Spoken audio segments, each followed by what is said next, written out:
championship with the Cleveland Cavaliers. They wanted to show the loyalty and the commitment to staying in a program where they just won the ultimate prize. And so in that scenario, of course, he was going to be a free agent and signed a new deal. In this scenario, he's coming off the championship, already had a year guaranteed this year on his deal. This adds another guaranteed length of time that you'll see him in the purple and gold. Okay, so it's 2 years, $85 million. But the big question going into this free agency period was not LeBron, it was Anthony Davis. So what does all of this mean for AD? Well, certainly we've heard rumblings for weeks now that this would be the time where Anthony Davis would, look to sign his extension in order to have that new deal to be a part of the Lakers, just like LeBron, with designs on repeating. And certainly I think this gives us a major clue as to what Anthony Davis's contract situation will look like. You're probably going to see something in the neighborhood for Anthony Davis of either 3 years guaranteed or 2 years with a player option to line him up with LeBron James, so they can both make mutual decisions come the 22-23 season about either staying with the Lakers or finding a new team to play for. That's Dave McMenamin with the latest on the breaking news. Elle, is my math right? 153 plus 85 is 238 million. Girl, you're asking someone who was in remedial math. I don't know. Sounds right? I don't.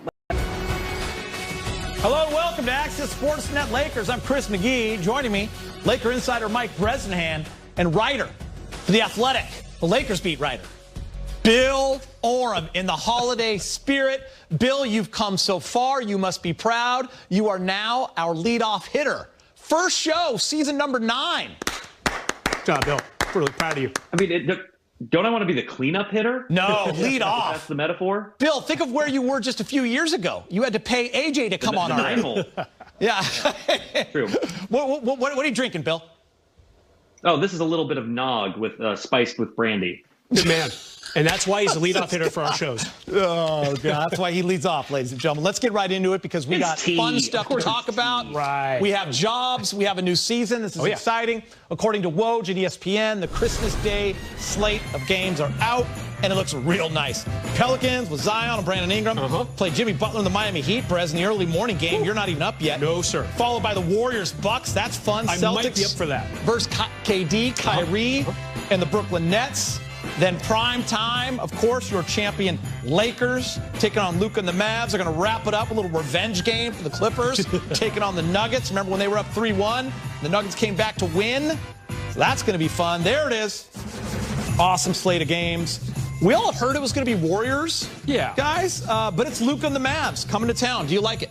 I do. I really do. I have to wonder if maybe the Clippers play the Lakers on opening night. That seems to be a pretty interesting matchup if that's what happens a few days earlier. But yeah, Warriors-Lakers would have made sense on Christmas.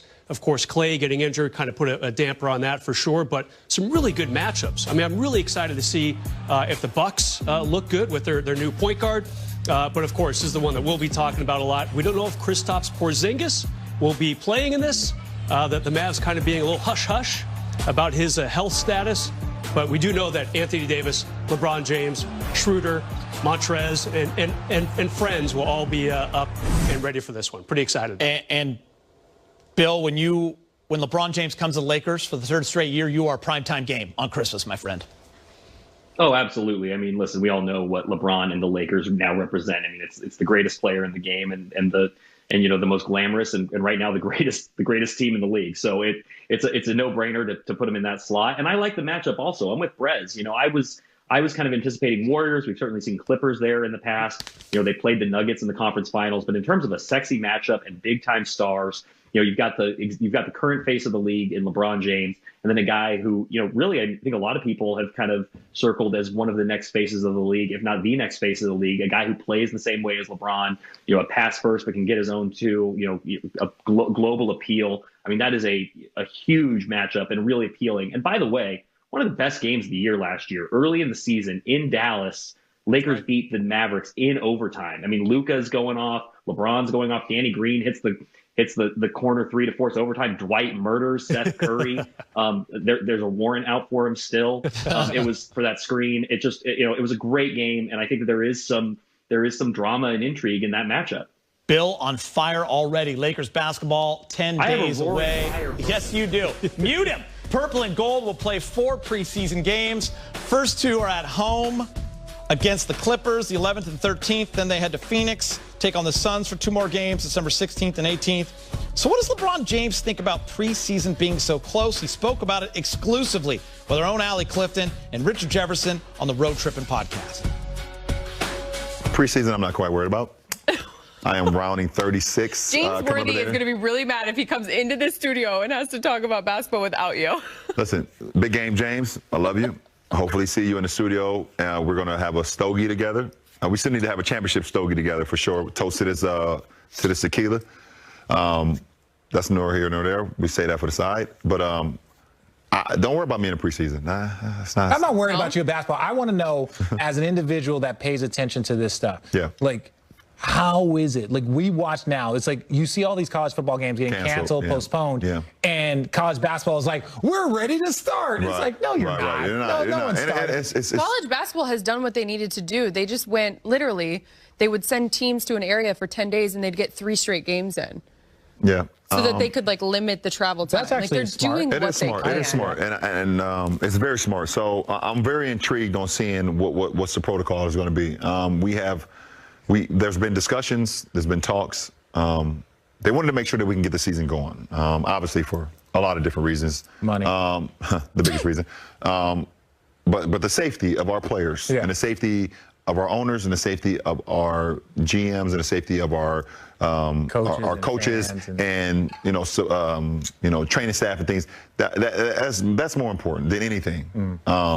It's 111. I always catch that. 1111 and 111. It's tattooed on my hand. Yeah, okay. Yeah, it's weird. Weirdo. But you still have the stop sign? Yeah, I still got the stop sign. Yeah, yes. I'm still not stopping to drink. But I'm very intrigued on seeing how they deal with this, because we all know that COVID is still very active. It's actually, and they actually told us that in the winter it's going to be more active than any time, and that's what we're in right now. Yeah. You know, either if you're seeing snow or not, this is the winter time, and it's picking up steam. So. I just want to see. I want to see how we tackle this. Stick around. This is going to be awesome. After tonight's Access, brand new Road Trippin' podcast. LeBron James speaking for the very first time since the Lakers won the title less than 2 months ago. Part 1 of 2 premieres tonight at 8, right here on Spectrum Sportsnet. He was here for 2 hours, Brez. You got to have 2 parts. That's spectacular. LeBron spoke about the protocols, and we are already seeing delays to the start of training camp for the Warriors. Their GM Bob Myers announced that practice will be delayed 1 day from Sunday to Monday after 2 Warriors players tested positive for COVID-19. So the NBA knows that these issues would arise, no doubt. This time, no bubble. What do you foresee the first couple of months looking like, Brez? Yeah, there's going to be some halt in some of these games. There's going to be some suspensions of games, some postponing, maybe some cancellations. This is the reason why the NBA said we're not going to release the entire 72-game schedule. We're going to do the first half of it, and then in a few months, we'll give you the second half of it. They're going to have to try to figure out if maybe we need to make up some games in the later months of the season. But it could be slow because, as LeBron said, it is winter. This is the tough time of the year for any flu season, and in particular, we're fighting COVID still, all of us. Bill? Yeah, I mean, I'm with LeBron. I'm with Brez. I think that there's going to be a lot of disruption in this season. It just seems kind of inevitable with kind of the state of the world right now. I think we all feel like we are moving toward the other side of this with, some positive vaccine news. But the reality is, that's going to take time to roll out nationally and get fans back in arenas. And teams are going to be traveling around the country, and they're going to be safe. They're going to be, protected. They're going to be tested every day. But I think the realities of this virus mean that we don't know, which teams are going to be most affected by the virus, whose seasons are going to be suspended, whose players are going to suffer the most. I mean, it's really a real roll of the dice for the league, I think, to get this season going in the middle of something like this.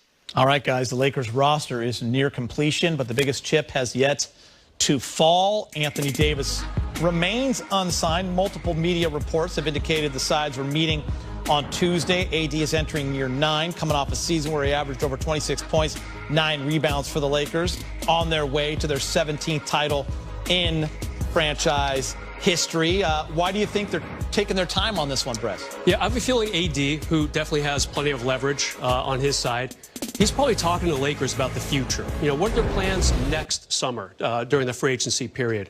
How about the year after that? You know, what are you hearing about LeBron? You know, I like playing with him. We had a pretty good run, obviously, this year. What's the future of this franchise? He's still getting to know it. And that sounds weird when you win a championship with a team, but he's only been here a year. So he probably just wants to think about more. Do I like the city of L.A.? Do I like the future of this franchise? Hey, Kobe Bryant sat down with Jerry Buss tons of times over all the years that Dr. Buss and Kobe were with the Lakers. And Kobe, a lot of times, he fast-forwarded. Like, what's next? Who's coming? Who's going? What's the vision? What's your plan for this franchise? And that's kind of what Anthony Davis, that's probably part of his mindset right now. Bill? Yeah, I think for him, it's like Rez said, really understanding what the next 4 or 5 years for this organization look like and how his contract, you know, is best utilized as a tool for this team. I mean, there's obviously a scenario where he could sign a 1+1 and opt out next summer along with LeBron.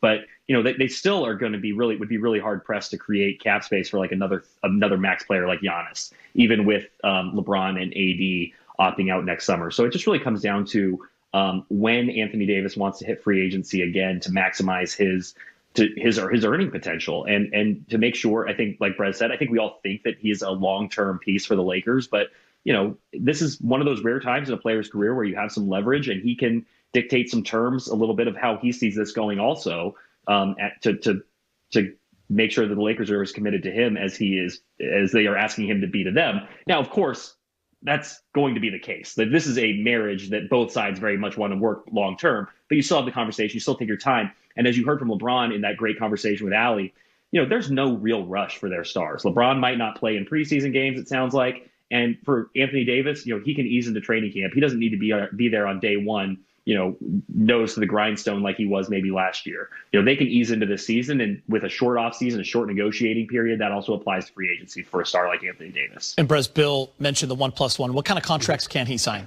He can sign up to 5 years. You know, if you have a player, you can bring him back for 5 years. That's part of the CBA. If you want someone from another team, it's a 4-year max.